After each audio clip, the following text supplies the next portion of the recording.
Settra the Imperishable stands as the most powerful being of Nehekara, a ruler with no equal. The King of Kings stands defiant against any who tries to oppose him or lurk into his vast lands.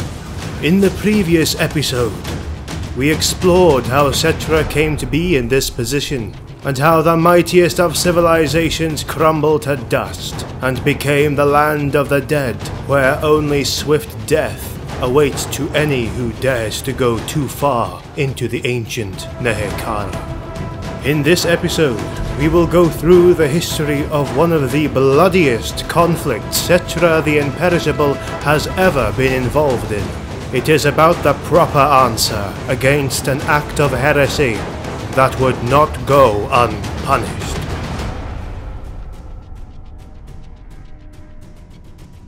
A millennia into the undead king's rigorous rule, the ferocious barbarians of the north set foot upon Nehekara's shores. The Norscan barbarians had sailed across the seas from the chaos-infested north to the land of the dead. They were attracted by the sheer amount of treasure available for the taking. But these Norskins were no fools. They knew of the great danger those lands presented, so they also saw it as an opportunity to prove themselves before the eyes of the ever-watching Chaos Gods to earn their favor. Led by the chieftain Valgar the Butcher, the raiders looted many treasures from the ancient graves before heading inland to plunder even more. The Norskins sorted out obstacles and many of the dangers that the deadly desert already presented. Ancient tombs were broken and desecrated, with many damaged to the point of almost total destruction. Vast amounts of treasures were looted, but the barbarians wanted more. Eventually, they were met with the terrifying skeleton army of Settra that arose from the billowing sand dunes. An army of rank after rank of warriors ready to kill all the trespassers that had dared enter their sacred lands.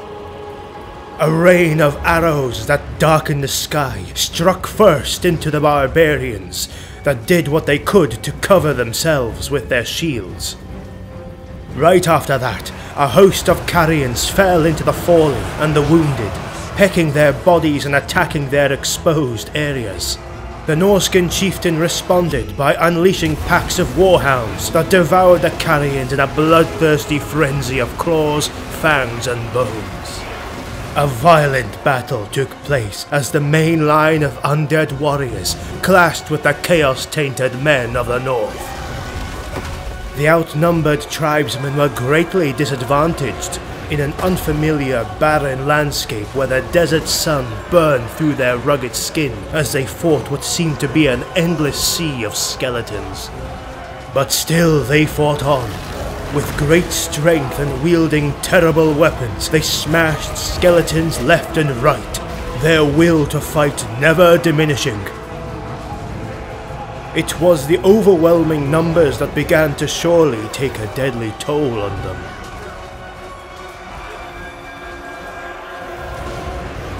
As their numbers sank even lower against the onslaught of untiring opponents, Valgar found the imposing figure that seemed to be commanding the army of the undead. It was none other than Settra the Imperishable himself. He rode his majestic chariot of gold as he advanced amidst the heat of battle, moving through the hot sand with ease while removing heads from bodies with masterful movements of his deadly weapon. Valgar the Butcher screamed and raised his massive rune-covered axe as he challenged Settra to one-on-one combat. He charged towards the mighty king atop his demonic steed, while Settra advanced through the barbarians with the fury of the ancient gods themselves. The impact was like thunder. As they clashed, Settra swung his mighty weapon in an arc that managed to kill the Butcher's steed. The head of the animal fell to the sands below, At the same time, Valgar's axe struck Settra, and with the imbued dark energies crackling all around the weapon, it bit deep into his chest. Suddenly, the physical mass of the immortal undead king turned into a swarm of flesh-eating beetles. The beasts emerged from the dust clouds that wrapped a helpless Valgar as he screamed in horror and pain. Right after that, the swarm flew back to the Great Pyramid to regenerate the High King's mortal form. Valgar's lieutenant, Kagol Bloodfist, swiftly grabbed Settra's fallen crown and began to retreat back to the ships along with any others who could free themselves from the fierce battle that was still taking place under the baking sun. The undead hordes kept swinging their weapons and fighting efficiently, killing many barbarians and spilling their tainted blood all over the sands of Nehekhara. The barbarians were encircled by that point, but they fought for their lives, making a path for themselves, an escape route paid in blood.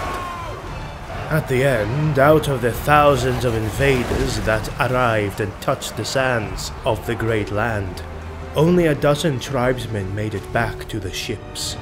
The invaders left the sandy hell behind and set sail to the north, wounded and all, but to the north anyway, where they would live like kings with all the stolen treasures loaded in their ships.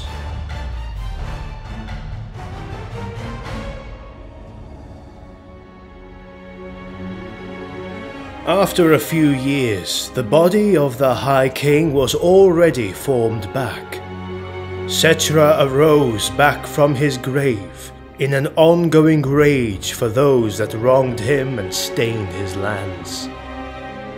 Those barbarians who laid hands on his sacred crown and treasures, those who infested his home and slain him, would suffer under the wrath of the undead king.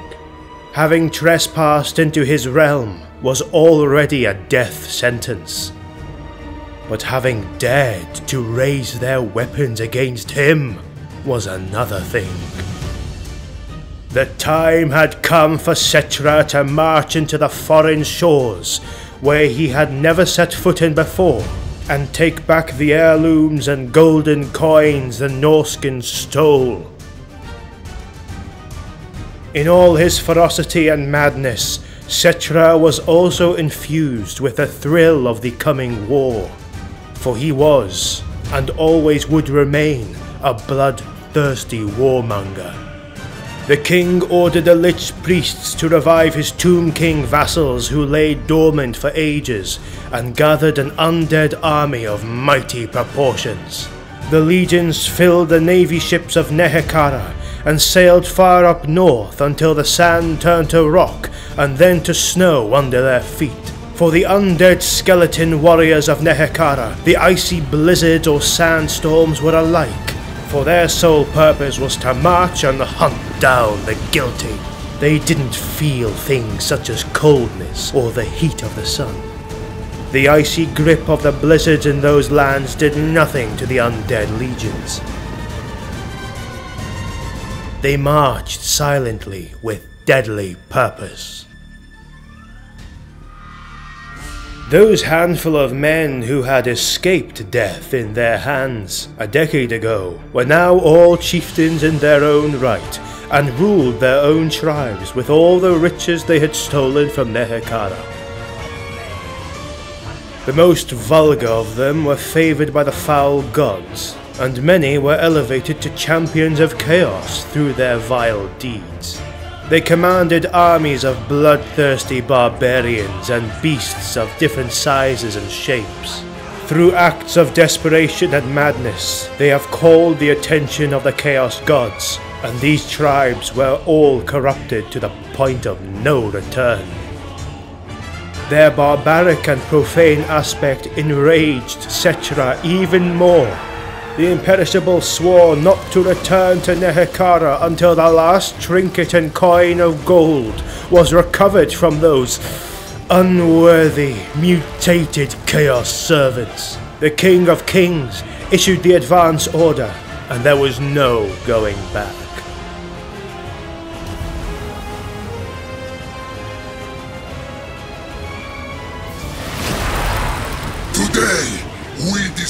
against these faithless barbarians, these petty thieves, in tribute to Jaff, the god of war and death. He will feast as the jackal dies and grow fat on their souls. For who dares stand before Cetra in defiance of his will? I am the King of Kings, the imperishable, and I will see my crown returned.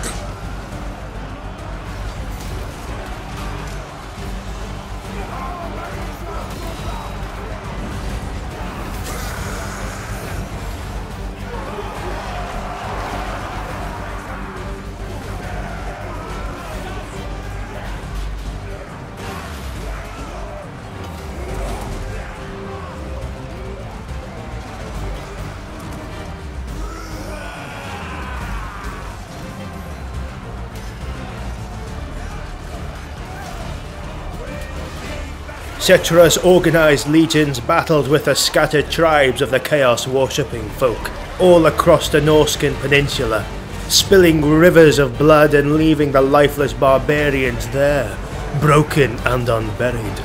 One by one, the stolen treasures were reclaimed, and the chieftains of those cold lands were slain until only one of them remained. The almighty Kagul Bloodfist, who had risen to fame and great influence through his victories in the last decade, and him being the one who possessed the legendary Crown of Nehekara, infused with dark powers by the blessing of the Chaos Gods. His warriors were joined by several other tribes and warbands to form a giant horde that extended beyond the horizon. Banners drenched with blood raised high against the skies, and mutated creatures that should not exist dotted the terrible and united armies of the barbarians.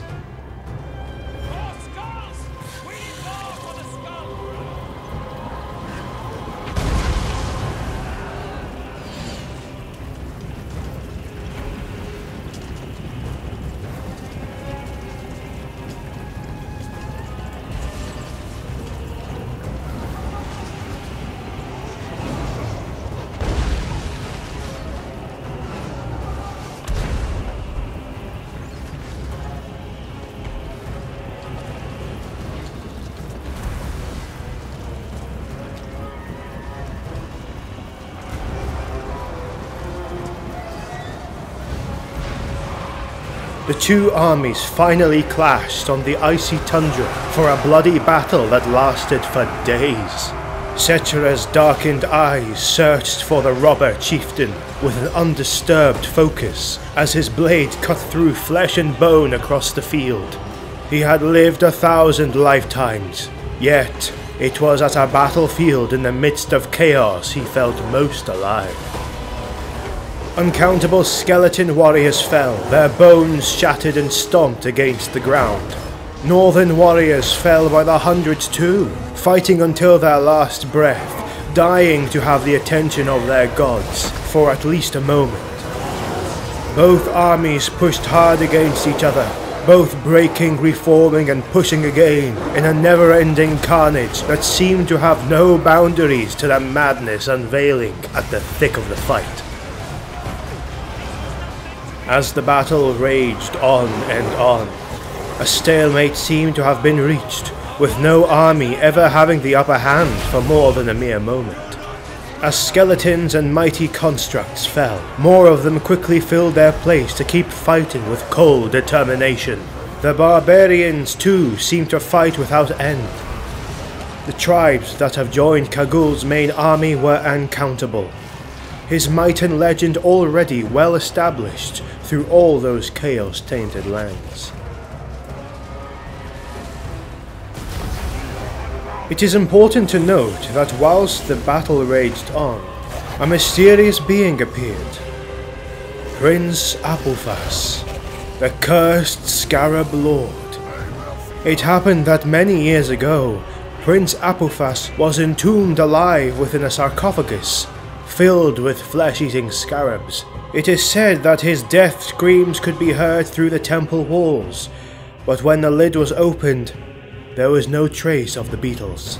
His crime had been a terrible one.